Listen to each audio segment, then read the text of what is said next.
Let's get busy tonight from Studies in John, and I would title this tonight, The Spring of Living Water. And of course, we know we're talking about Jesus and his encounter with the woman at the well. Commentators tend, before we read any text, let me sort of set the scene. We don't really need to go over how this incident happens. And last week, I think the pre-work of Samaritans and Jews was laid out the way I wanted to lay it out. At least I hope it helped to sort of set the stage a little better. I don't want to review all of that and go back over why this is such an amazing encounter, but I do want to make mention of the fact that when you study this with commentary, most commentators focus in the woman at the well on Jesus bringing up her sin. I couldn't get away from that, and almost every commentator wanted to really focus on, look at how Jesus brings up her 5 men she's living with. Was she married to them? Was she not? We don't know. Based on the Greek word, husband and men are the same word. So she could have been 5 men, 5 husbands, living with 5 people concurrently, same time. Who knows? But commentators are obsessed with the sin part, and they're obsessed with the fact that Jesus brings it up.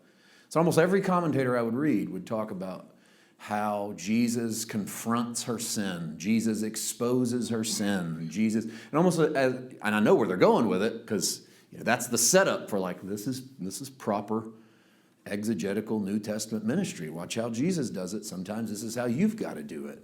And who am I? What do I know? But I think they missed the point.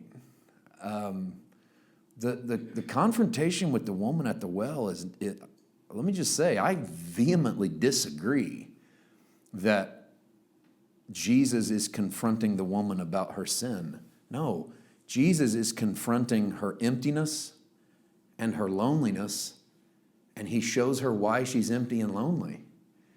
We're going at it backwards if we think this is a confrontation with sin. This is a confrontation with chaos. This is Jesus staring into her void and giving her meaning and showing her how to move on. It's not condemning. It's not accusatory. It's not judgmental. It's with open arms. It's voluntary.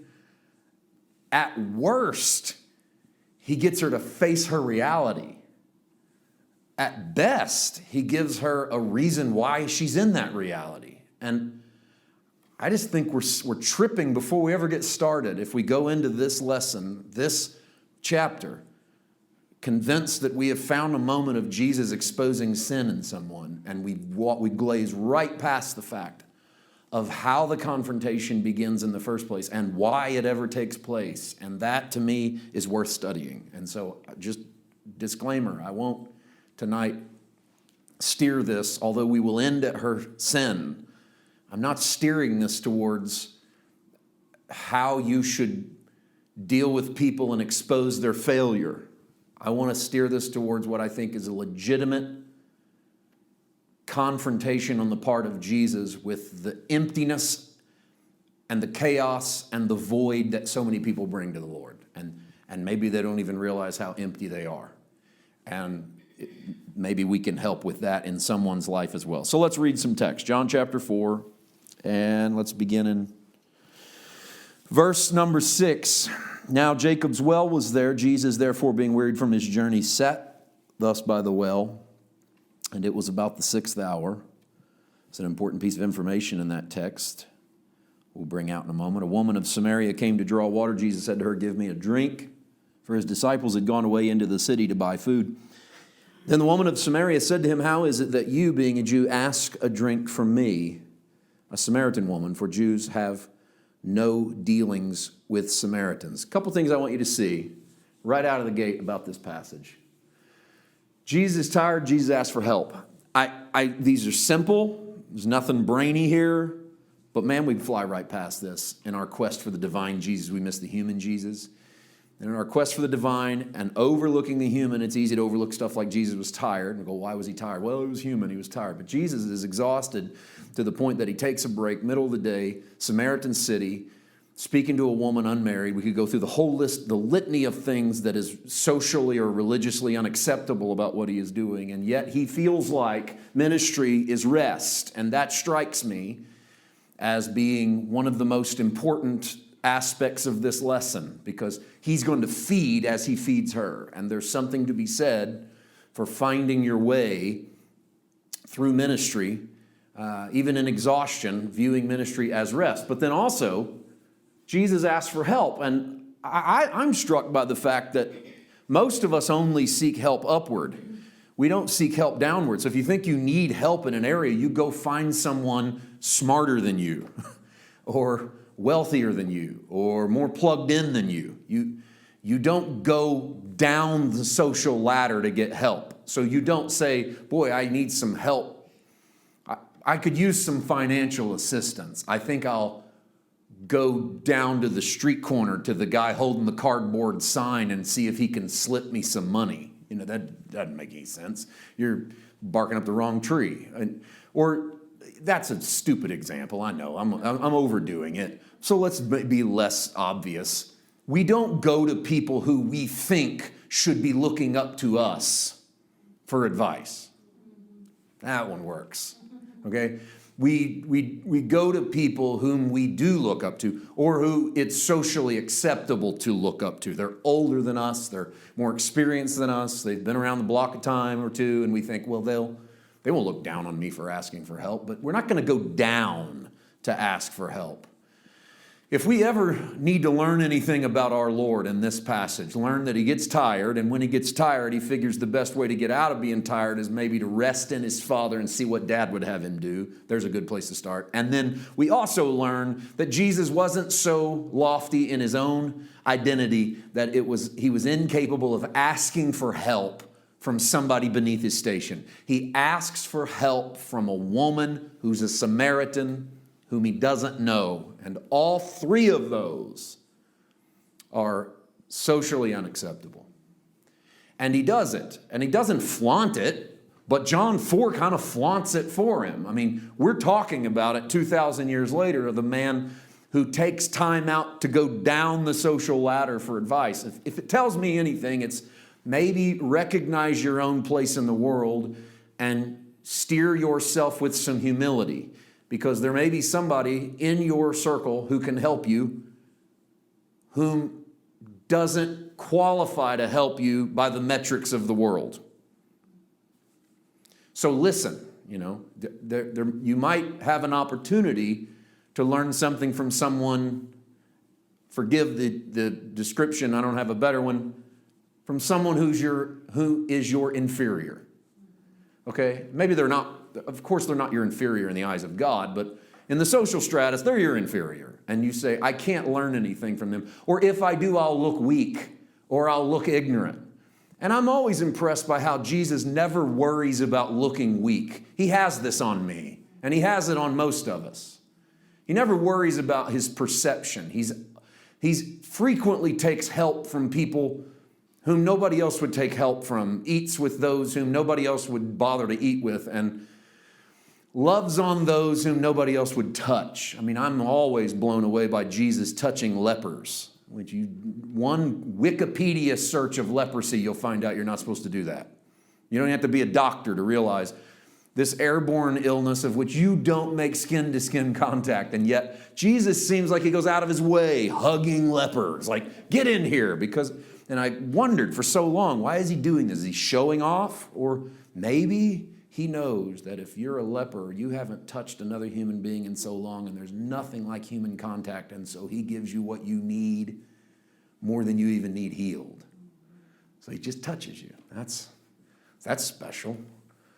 So he's got this on all of us, honestly. I mean, who are we? But he never seems to worry about his reputation. He never seems to worry about if he's moving the wrong way down the social ladder.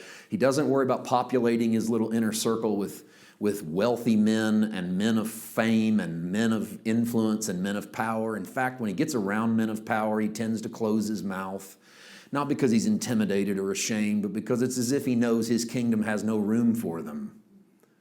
So what are you going to do with a Pilate in the kingdom of God? You're much better off with a Peter and an Andrew and a Philip. You're much better off with a bunch of fishermen who are finding their way than a guy who figures he's already got it figured out. In fact, that's the core tenet of the kingdom. Last will be first, first will be last. You guys think you'll be great, you'll be least. Welcome to my kingdom. I just ministered on that Sunday in Springfield, in Luke 22, where Jesus has two disciples arguing, which one of us gets to be the best? So this real immature, childish argument going on in the background at the Last Supper. You know, Da Vinci didn't write about that, or didn't paint about that. You know, you don't see two guys over here, you know, casting lots to be right-hand man of Jesus. And Jesus says, I confer upon you a kingdom.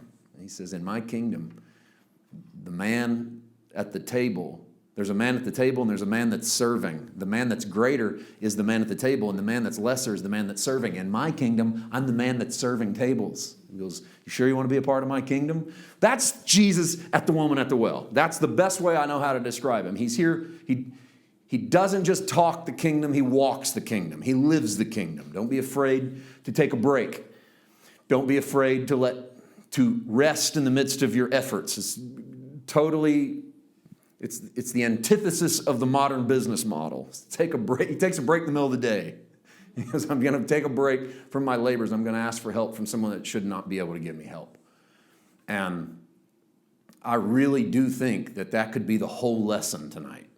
Like you could frame the entire thought around, hey, you want to apply something? Go out in your life this week and find an opportunity to rest and learn something from someone you think is less than you. And it would be a good mission for all of us. And you go, what might I learn if I wasn't always trying to learn upward? And of course, we want to orient ourselves higher. It's who we are as humans. But watch the Jesus model. It's powerfully impressive how he handles himself. Go to 10. Here's what I want to do. I want to read out through about 18. And we're not going to stop at each word, and some we'll give more attention to than others. So we're going to read out, then come back, and then read out again. I don't think we'll get past 18. This takes you right up to the you've had 5 husbands passage. So let's do some work on these and then come back. Jesus answered and said to her, if you knew the gift of God and who it is who says to you, give me a drink, you should have asked him, and he would have given you living water. And the woman, we'll come back to 10 in a moment. The woman said to him, sir, you have nothing to draw with, and the well is deep. Where then do you get that living water? Notice she's in the physical. There's no doubt when you read the 11th verse that she is pretty sure that Jesus is talking about real water. Are you greater than our father Jacob, who gave us the well? Who drank from it himself, as well as his sons and his livestock? And Jesus answered and said to her, whoever drinks of this water will thirst again. Whoever drinks of the water that I will give him will never thirst. He's trying to take her spiritual. This is becoming more obvious. Never thirst again, but the water that I will give him will become in him a fountain of water, springing up into everlasting life. The woman said to him, sir, give me this water that I may not thirst nor come here to draw. And Jesus said to her, go call your husband and come here. And the woman answered and said, I have no husband. And Jesus said to her, you have well said, I have no husband, for you have had 5 husbands. The one whom you now have is not your husband, and that you spoke truly. Okay, go back to 10. We're going to get to 18 tonight as we work, but I want to slow down a little bit and try to show why Jesus is doing what he's doing in this passage. Jesus answered and said to her, if you knew the gift of God and who it is that says to you. So there's the gift and the giver. In fact, just did a message a few weeks ago called The Gift and the Giver, where this was my passage. I was at my brother's home in California. We were doing a little living room meeting with some of his friends. This was the scripture that was on my heart that week. And so I don't want to reteach that, but I remember so strongly that week being struck with the idea of both the gift and the giver, that Jesus says to her, if you only knew. And so I kind of approached that with this thought. There were 2 things she needed to know, neither of which she knew. Had she known them, life would have been different. How much different would it be for all of us if we understood both the gift and the giver? If we understood both what is being offered and who is offering. And just as the Old Testament says, my people perish for lack of knowledge, I think people still perish for lack of knowledge because they don't know the gift and they don't know the giver. And while many people are still trying to figure out if there's a God and prove whether he is God or not, we run right past the gift and right past the gift of his son and the giver of that gift. And so I think that's the point that Jesus is making. If you knew the gift and the giver, or who it is that says to you, give me a drink, you would have asked him, he would have given you living water. There's a double meaning if you're a Jew who has walked through the Old Testament, of which most of them had. I don't know how familiar they are. I always run into this problem when I'm studying, and I'm trying to put myself in the mindset of a first century person, and that's hard to do anyhow, but I always struggle with how much did they really know? Because I don't even know how much the average person on Sunday really knows. And I've been doing this my whole life, and I've been in pulpit ministry for almost 26 years, and I'm still amazed at how little people know. And I don't mean that as an like, oh, I got so much knowledge. I'm talking like Bible characters, like basic elementary stuff. And so a lot of times I think, wow, I thought everybody knew that, and I'm getting questioned on the ABCs later. And so that makes me think, well, maybe, we got access to all kinds of info. On your phone is that's a supercomputer that you can learn anything you want to learn on that. And maybe we're not doing it justice, maybe 7 straight hours of Netflix isn't the best way to utilize the technology when you could literally learn Japanese with almost the same amount of effort. It just takes time to do.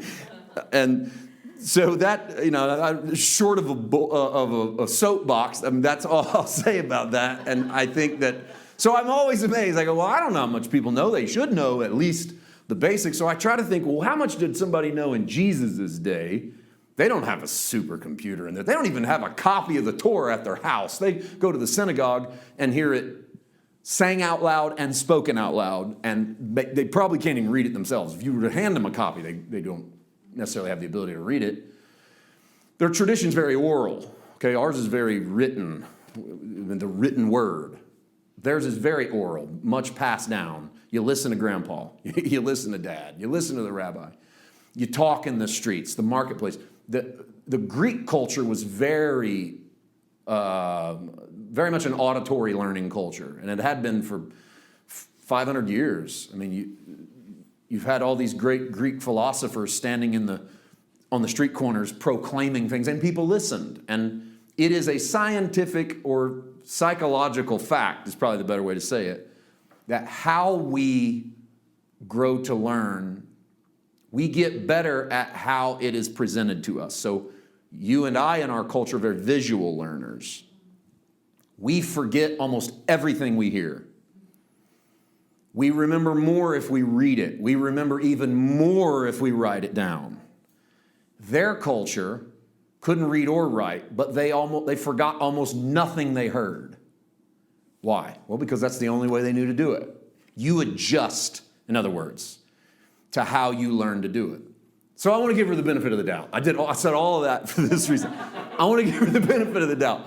I think she knew more than what we might assume the average person knows.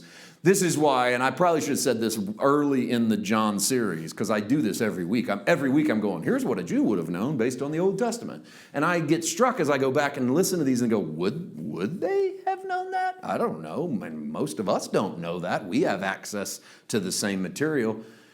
But I give them the benefit of the doubt, being auditory learners, and I think having it repeated over and over and over and having it be, we're very secular. Our society, even in Christianity, let's just admit it. We're a very secular-based society who has Christianity as part of our existence. They were a very sacred society pushing against secularism. Okay? And so the very foundation of their knowledge would have been sacred. The very foundation of our knowledge is secular. I'm not cutting us down. It is what it is. But we're also Gentile. They were Jewish. She's Samaritan, so she has that underpinning of Judaism. She might have known stuff like Genesis 26:19. Isaac, I'm doing this because I want to show you what she thinks when Jesus says, I'm going to give you living water. Okay? Isaac's servants dug in the valley, and found a well of running water there. That phrase, as inconspicuous as it looks in Genesis, is the very heartbeat of what the Torah will describe as living water. When you see a New Testament phrase like living water, the Hebrew vernacular for that would have been water that moves. Okay, well, what's water that moves? Water can't walk. It can't jump up and down. So water that moves is running water. I remember when I was a kid, there was a real debate over water baptism in the churches I was in. And the debate was, shouldn't the water be living if you're going to get baptized in it? Well, as a little kid, I'm thinking, that's weird because water isn't alive. And I had to have my own little, theological lesson of, no, living water is running water. You can't baptize in a baptistry because that water's not going anywhere. You have to baptize in a river because that water is going somewhere. That is dead water versus living water. How many of you realize they might have missed the point? Just a maybe. But if you're taking it literal, then yes, they're right. It had to be running water. This is what Jesus is talking about when he says living water. At least that's what I think she thinks he's talking about. Okay? Again, benefit of the doubt. What does she know? Probably more than we do. That's kind of where I'm landing on that. If my question is, what does she know? Okay, probably more than me.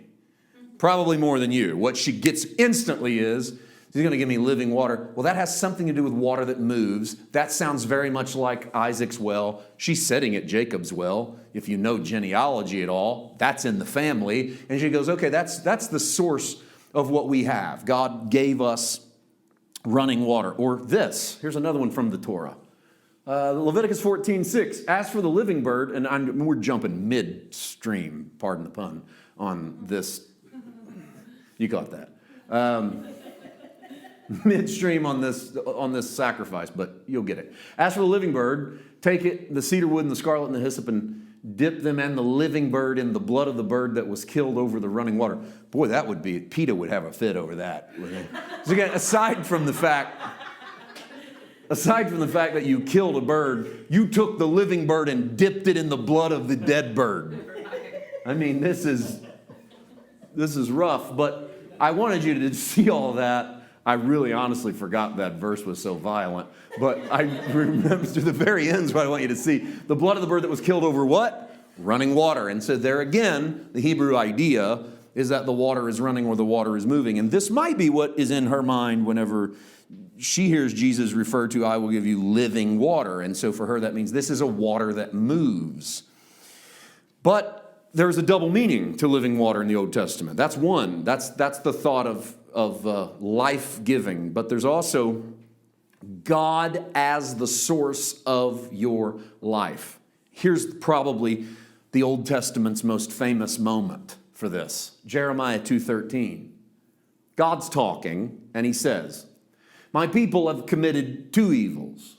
Number one, they have forsaken me, the fountain of living waters. And there's the phrase that is different than running water, Genesis 26, running water, Leviticus 14.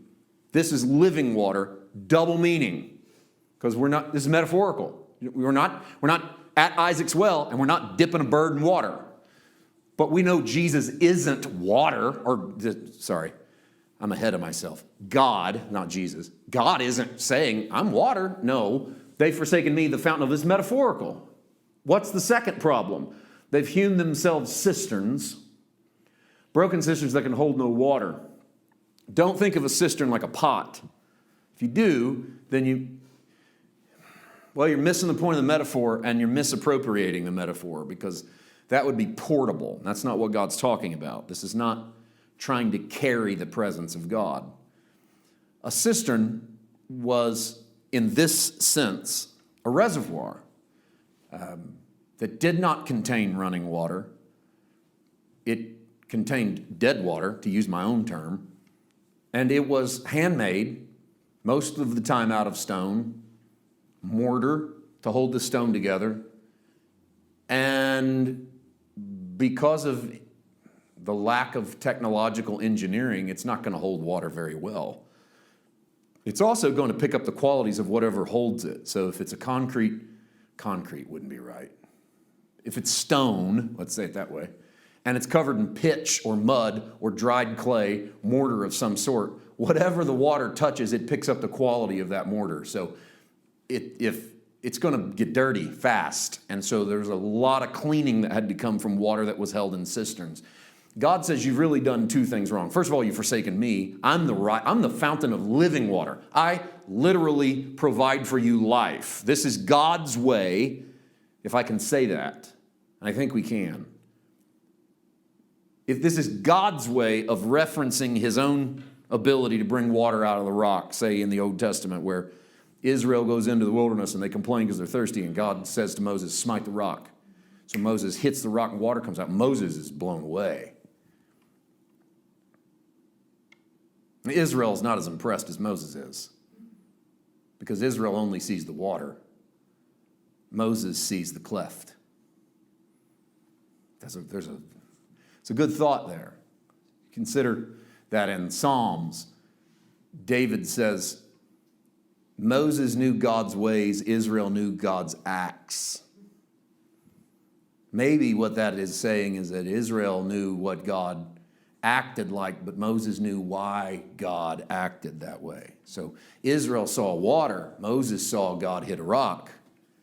What's more impressive?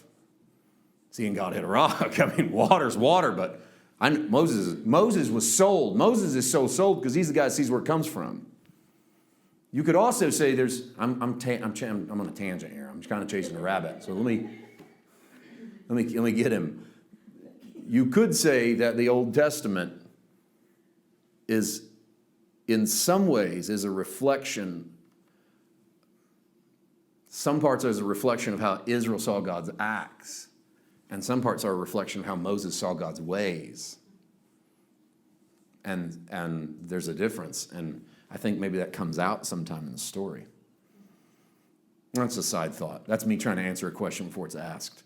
Head a question off before it gets asked. Yeah, okay. I'm kind of thinking there. I like that. So the first thing, they forsook the fountain of living water is metaphorical. But they've hewn cisterns, but they're not just cisterns. They're cisterns that are broken that can hold no water, because that's the nature of cisterns. This is not an unusual cistern. It's not as if you guys aren't very good at it, and so it's broken. No, the nature of cisterns were they're temporary. They don't last very long. And they pick up the nature of whatever you put in them. And so God is saying to Israel, I am pure, I am living, I can bring water out of your rock, but you've chosen to go a different way.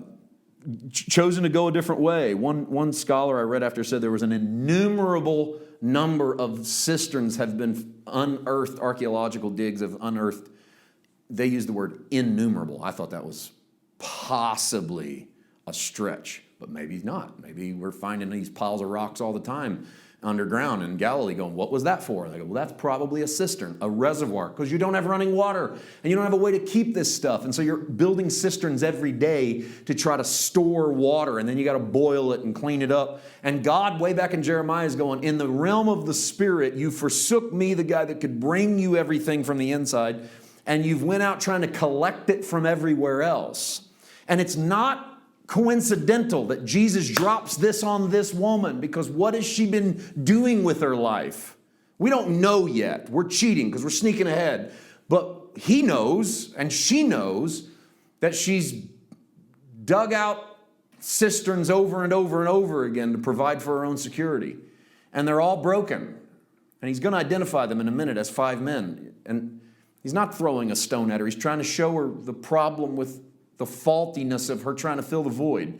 And maybe she's trying to fill the void with affection, or she's trying to fill the void with security, or maybe she sold herself to these men, or maybe she just has no self-value or no self-worth. We don't know, and we don't ever get to the bottom of that story. And maybe that's the point too, is that we don't get to the bottom of it because we don't need to. We don't need to know why everybody else has broken cisterns, but we all have a few things that we've put our confidence in that just don't work.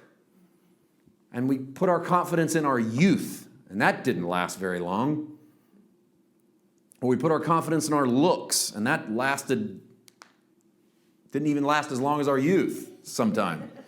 Or we put our confidence in our money, or we put our confidence in our career, or we put our confidence in our brains, or our brawn, or our humor, or our family, or our job, or whatever. And they don't work because they're cisterns that don't bring life out of themselves. That's the difference. It's not that they're bad, but Jesus comes to offer a better way. Again, metaphorically, he's saying, I am a way in which something can spring out. I think it's this, that the source of life outside the life of God is it's a broken cistern. Let me show you some of my own thoughts and notes. She knows the analogy. I think she does. I spent too much time tonight trying to establish it. Does she know the analogy? I think she knows the analogy. And Jesus uses it to show her that her attempts at fulfillment are broken. So a couple thoughts. Pursuit of happiness is often a broken cistern. You might be surprised how long I sit and look at these sometimes when I'm writing notes down. And sometimes you might be surprised how little I sit and look at them. But moments like this, you might be surprised how long I sit and stare at it and think and ponder over it, because I try to be more than just, as much as I chase rabbits and sometimes fly by the seat of my pants, I really do try to fancy myself at least to have thought out where I'm going to go before I get there. So to think, and so in doing that, when I write down outlines or notes, I think long and hard about statements, especially ones of which I don't put a verse up there with. So it's really just me saying to you, hey, here's what I think. And I think we're in a culture that pursues happiness as the highest end goal. And we do it in some ways based upon the civic religion of our country. I think we have a spiritual religion in our country, and we have a civic religion. Our civic religion's politics, and our Bible's the Constitution, and our baptismal certificate's the Declaration of Independence. That's kind of that's our civic religion. Our civic God is the red, white, and blue, and the Trinity is the red, white, and blue, and the bald eagle, and U.S. military. Baseball. Baseball. So we have a civic religion, and we root it in written document. That's not surprising. So for people that think, well, the Bible's stupid, why do people trust an old book? And yet, every day you're swamped with the Constitution says. I go, don't you realize you are a person who's founded your principles on written documents? You've done it. We've done it our entire existence. Since we figured out we could scratch on cave walls, we started basing our civil governments on written documents. And so there's no shocker to me that the Bible means so much to us as it should. It's also no shocker to me that we have a civil religion and its Bible is what it is. Well, one of those unalienable rights endowed upon us by our Creator is life, liberty, and the pursuit of happiness, which Thomas Jefferson regretted writing The Pursuit of Happiness because he had picked the line from other writings in which it was life, liberty, and property. Well, it's not as poetic, for one, to say unalienable rights are life, liberty, and property. We really need this civics lesson right now in the middle of a Bible study. I know that. So I'm going to finish anyway. I'm already in it, so I'm going to finish. So it goes life, liberty, property. The Constitution fixed it, by the way, in the Bill of Rights. So there we go. But the point being, Jefferson would have sold it as a collective pursuit of happiness, not an individual pursuit of happiness, because an individual pursuit of happiness could be fool's gold. So if you pursue individual happiness, you might end up broken and lost and an alcoholic, and in our day, a drug addict, and nobody wants to be around you, and boy, you're happy. Go for that. And so it was really more of a civic corporate happiness. But back to my original statement. The The pursuit of happiness has sort of become the end game. It's how we raise our kids. Well, I just want you to be happy. Which is actually the worst advice you can give anybody that you really love. I mean, because if you really love somebody, you don't want them to just be happy. You want them to have a life full of meaning. And if having a life full of meaning brings them happiness, bonus. But if you have happiness and no meaning, you could be chasing something that's bad for you or that kills you, or it certainly isn't worth laying your life down for to be happy. If you had meaning, you'd have purpose. And if you had purpose, you'd have a reason to throw your feet on the floor. And chasing a life of happiness isn't the end game. And if we end up there, great, awesome, wonderful. But I think our culture has hewn out broken cisterns called happiness. Because happiness gets a really pretty clear-cut definition.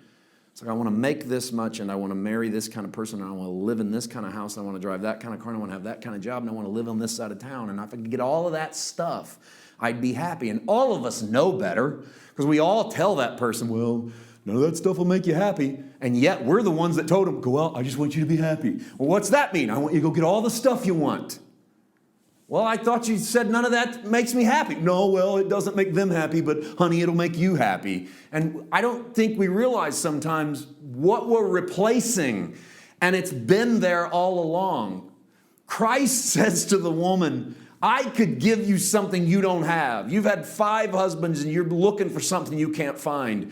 You keep coming back to a well every day. You think I'm talking about a real well. You and I aren't on the same page yet. You think I'm talking about real water. You keep coming back here because you're thirsty. I want to give you water you don't have to come back again and receive. And I don't mean real water. I mean living water from the inside out. And so I think pursuit of happiness is often a broken cistern. I don't mean happiness is not a great thing and I don't want it and I don't wish it on you, but not at the expense of meaning and purpose.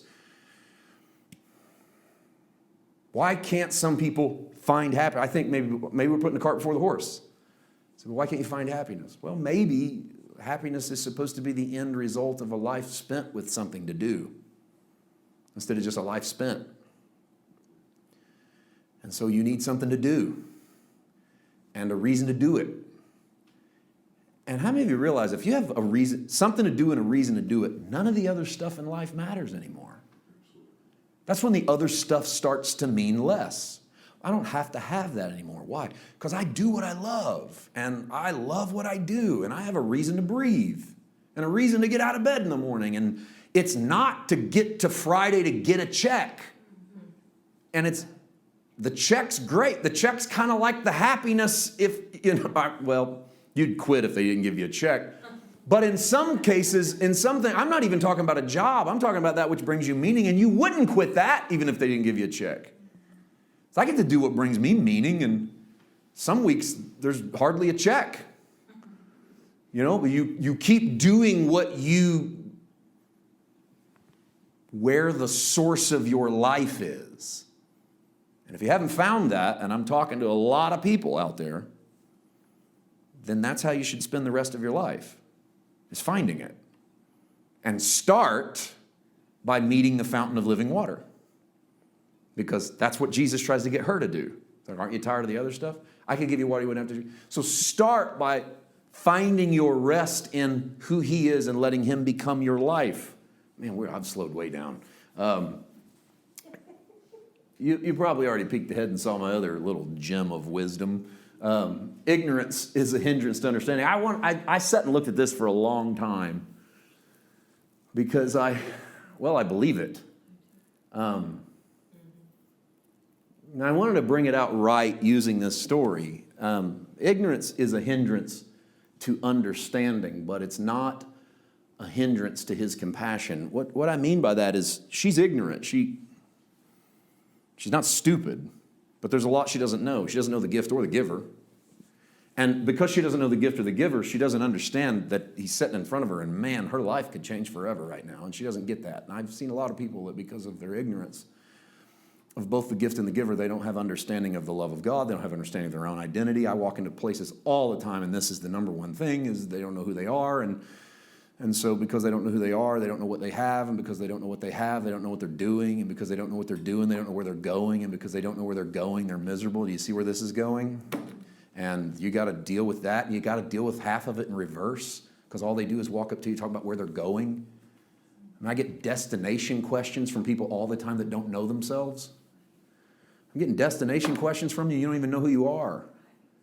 I mean, we have no relationship, but we're fighting evil every day. I was in Albuquerque a couple weeks ago, and I ministered on the Lord's Prayer backwards. I think if you really want to see what's wrong with us, look at the Lord's Prayer backwards. What's the last line of the Lord's Prayer? Deliver us from evil. How did most of us meet the Lord? Deliver me from evil. What's the first line of the Lord's Prayer? Our Father. What's the last thing most of us learn? Our Father. Why? Because you came in backwards. Because you're running from evil from the day you met God. And you don't ever meet Him as Father until right before you die, or maybe when you get to heaven. And it's such a waste. And I'm trying to walk people from their backwards Christianity. I called the sermon Backdoor Christianity, because we've snuck in through the back door, and it takes us a lifetime to meet the Father, and all we do is talk about sin. Why are we talking about sin all the time? That's the same commentators that think John 4 is Jesus exposing sin. They go, no, it's not. It's Jesus looking at your void and going, here's your problem.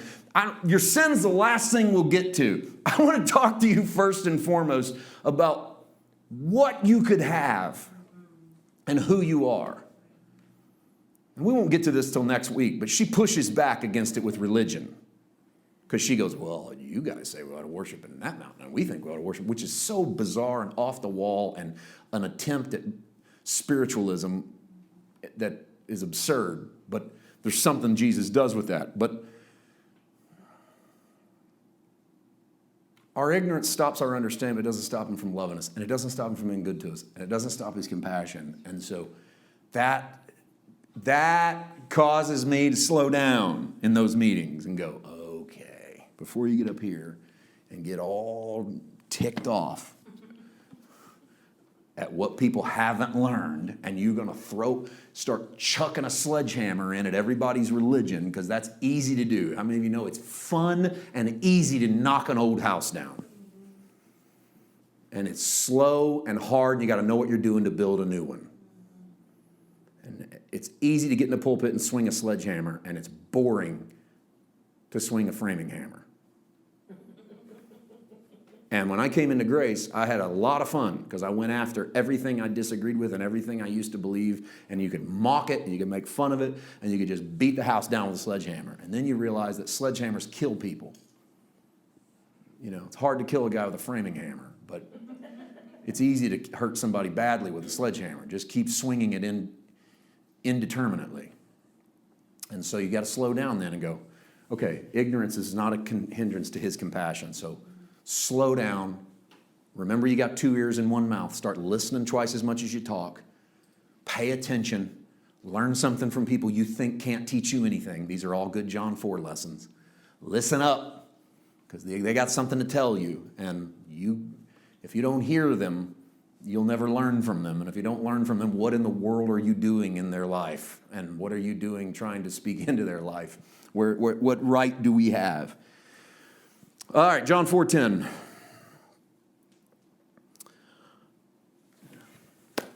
Jesus answered and said to her, I know we've read this twice. We're going to read it 3 times. If you knew the gift of God and who it is who says to you, give me a drink, you would have asked Him, and He would have given you living water. I want to focus for a moment on the word gift.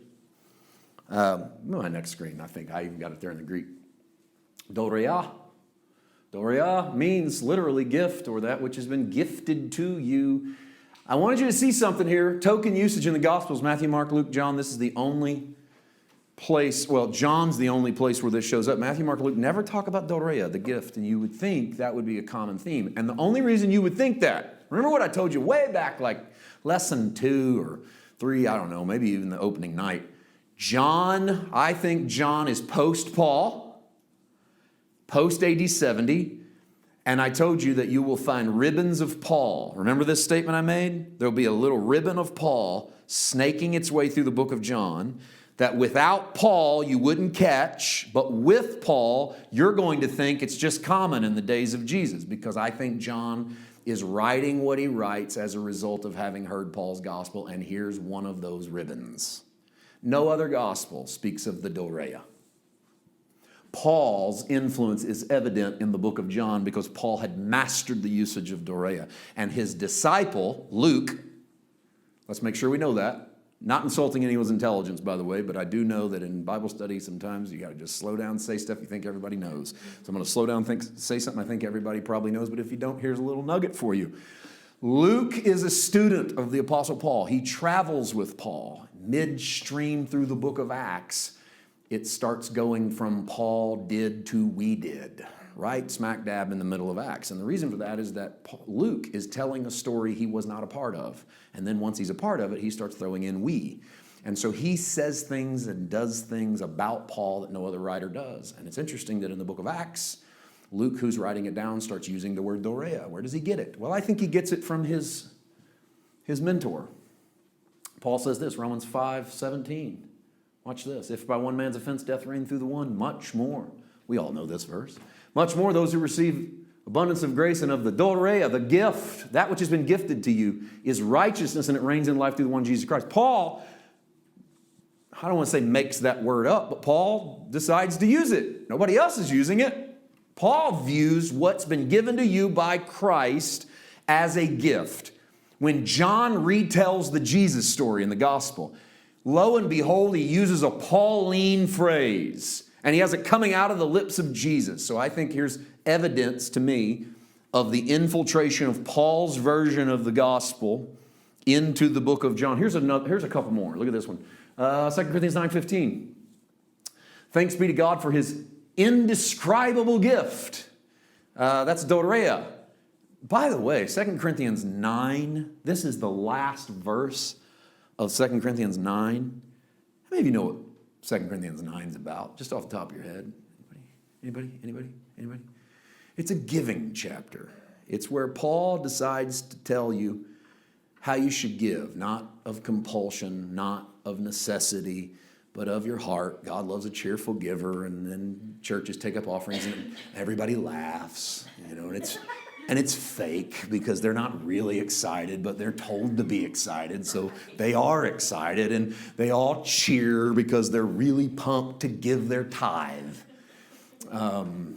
And they have to sort of amp themselves up in order to give.